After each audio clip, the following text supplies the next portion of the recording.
Kalijiweze emyezi 3 ng'omuzikiti gwa Masigidi Umar Kabunza mu tawuni kanso ye Kasangati mu Kyaddondo East gugaddwa olw'enkayana z'obukulembeze obutambuza omuzikiti guno.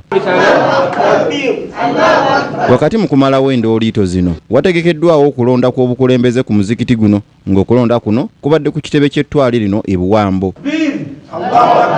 Wadde ng'okulonda kuno kutegekeddwa ekiwayi ekirala ekiri mu mitambo gy'omuzikiti guno tekibaddeewo era ng'okulonda kugenza okuggwa nga Sheikh Abdul Hakim Sekanyo yalondeddwa okuba ssentebe w'omuzikiti guno omujja. Ebitusoomooza bingi naye nsaba byonna nga Allah atukulembera tujja kuba nga tukola ki nga tuli mufuluminkana.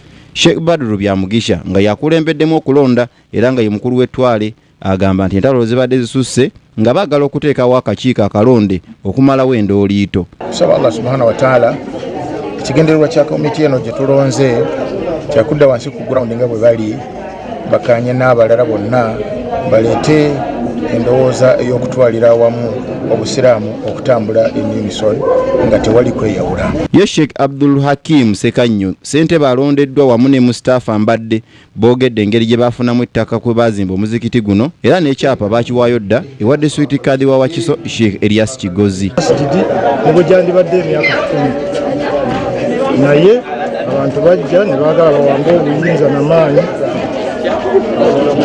embera ebaddewo ebadde nnene naye kati tusuubira tugenda kukwatagana twagala nakowoola abantu bonna abadde bali mu kusika omuguwa bajje ffe tetuzze mu lutalo. Wadde Supreme Kazi we Wakiso bwe balonze kati yamuwagira era juzi yaleeta abayaayi tetwaliyo ne bakuba mbuga musango gye guli ku poliisi ematunda bamuwanula aleeta bakifeesi omuzikiti yagufuula makage kubanga yagamba nti akkiririza wa Supreme Futi. Abasiraamu abeetabye mu kulonda kuno nga bakulembeddwamu abadde ssentebe waagwo Haji Idi Mbuga basabye bannaabwe okukuuma obumu wamu n'okuggyawo enjawukana okutwala eddiini y'obusiraamu mu maaso. Ate buvunaanyizibwa mu busiraamu okwogera kyemwagala tegereka nedda kino tekikyagala ontatambuza bulungi. Batukunge batuyite ng'abatuuze b'e Kabunza tulonde ku muzikiti e Kabunza kyendaba nti kyekigenda okutuwa amakulu nga sayidi zombi weeziri. Era obukulembeze bulondeddwa era tusuubira nti eri agenda bulemesa.